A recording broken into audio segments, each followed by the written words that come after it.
Hi, ఈరోజు నేను మాట్లాడాలనుకున్న topic కూటమి రాజకీయం, మీడియా ప్రోపగాండా.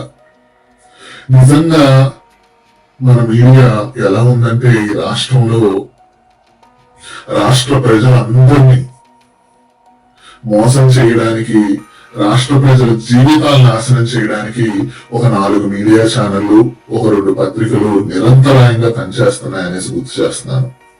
ఎందుకంటే మీకు ఒక ఎగ్జాంపుల్ చెప్తాను. మొన్న జగన్మోహన్ రెడ్డి గారు, మీకు తెలుసు, అసెంబ్లీకి వెళ్ళట్లేదు. ప్రతిపక్ష హోదా ఇస్తాను అంటేనే నేను వస్తాను, లేకపోతే నేను ఒకవేళ వెళ్ళినా గానీ వాళ్ళు నాకు మైక్ ఇవ్వరు అనేసి ఆయన వర్షన్ ఆయన చెప్పాడు. ఆయన వెళ్ళట్లేదు. నిజంగానే ఎవరు కూడా, ఎందుకంటే 2014-19 మధ్యలో వాళ్ళు జగన్మోహన్ రెడ్డి 70 మంది ఎమ్మెల్యేలతో ప్రతిపక్ష నాయకుడు. అప్పుడు కోడెల శివప్రసాద్ గారు స్పీకర్. మైక్ ఇచ్చారా? జగన్మోహన్ రెడ్డి మైక్ పట్టుకొని ఎలా ఊపాల్సిన పరిస్థితి. అప్పుడే మైక్ ఇవ్వలేము. ఇప్పుడు 10 మంది ఎమ్మెల్యేలు ఉంటే, ప్రతిపక్ష నాయకులు లేకుండా ఆఫ్టర్ ఆల్ ఒక ఎమ్మెల్యేగా ఉంటే మైక్ ఇస్తారా? సరే, అందుకే ఆయన వెళ్ళట్లేదు అనుకుందాం. బడ్జెట్ ప్రవేశపెట్టారు, మొత్తం అంతా కూటమి గవర్నమెంటే.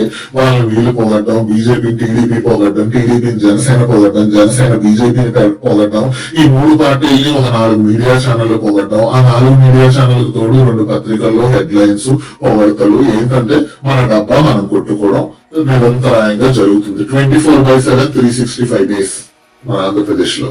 Free publicity, full publicity. పనులు మాత్రం మీరు సెంట్రల్ గవర్నమెంట్ బడ్జెట్ లో గుండుస్తున్నా, రాష్ట్రానికి వచ్చే పెట్టుబడులు గుండుస్తున్నా, దావోస్కి వెళ్తే గుండుస్తున్నా, కానీ పబ్లిసిటీ మాత్రం నిజంగా ఇంద్రలోకమే. ఆ ఇంద్రుడు రాజధాని అమరావతి, మన అమరావతి అనే దాంట్లో సాంబశివరావు, వెంకటకృష్ణ, మూర్తి, వంశీ అందరూ పుంఖాలుగా అనమాట. సరే, ఇదంతా అయిపోయింది. ఇప్పుడు మనం టాపిక్ వద్దాము. ఏంటంటే జగన్మోహన్ రెడ్డి గారు బడ్జెట్ గురించి 2 గంటలు ప్రెస్ మీట్ పెట్టారు. లెక్కలతో సహా ప్రెస్ మీట్ పెట్టారు. పీపీటీ ప్రెజెంటేషన్లు ఇచ్చారు. పీడిఎఫ్ ఫార్ములు చూపించారు. గత ప్రభుత్వంలో ఎంత లెక్క జరిగింది, ఈ ప్రభుత్వం ఈ బడ్జెట్ లో ఎంత ఇచ్చింది అంటే డీటెయిల్గా ఎక్స్ప్లెయిన్ చేశారు. నిజంగా రాష్ట్ర ప్రజలకి ఎవరికైనా కానీ మీరు బాగుపడాలి, మా జీవితం బాగుపడాలి, లేదా మా ఆంధ్ర బాగుపడాలి, లేదా నాయకుడికి ఈ రాష్ట్రం బాగుపడాలి, ఈ నాయకులు, ఈ పేద ప్రజలు బాగుపడాలి, పథకాలు వాళ్ళకి వెళ్ళాలి అనుకునే జనాలు ఎవరైతే ఉంటారో, కొంచెం కామన్ సెన్స్ తో మెచ్యూర్ గా ఆలోచించే వాళ్ళు ఎవరైతే ఉంటారో, కుల పిచ్చతో, మత పిచ్చతో కాకుండా ఎవరైతే ఉంటారో వాళ్ళు నిజంగా లెక్కలు తీసుకొని బడ్జెట్ కంపారిజన్స్ చూసుకొని మెచ్యూర్ గా మాట్లాడతారు.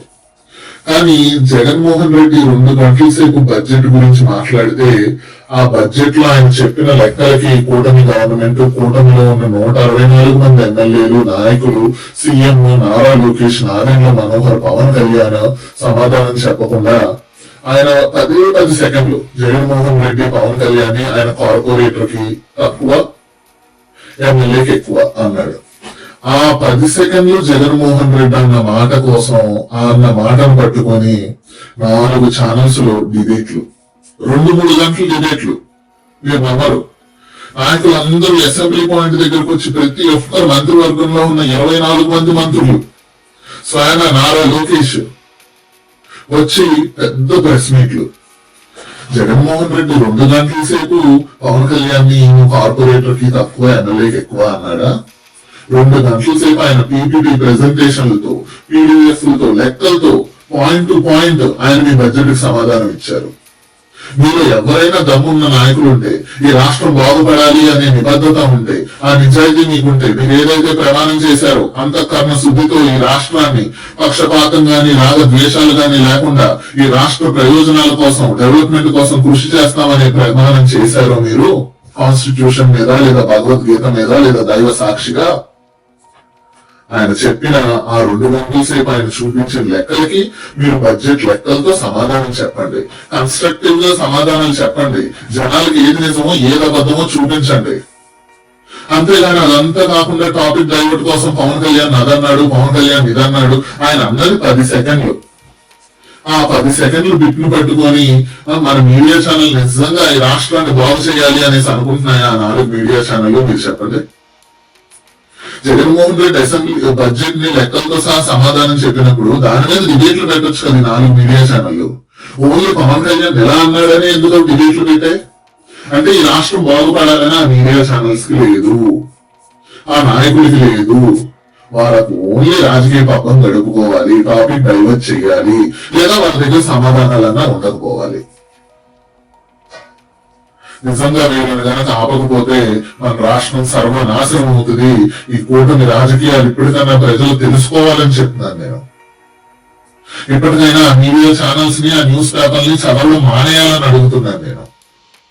ఏది నిజమో ఏది అబద్ధమో తెలుసుకోండి అని చెప్తున్నాను నేను. Thank you.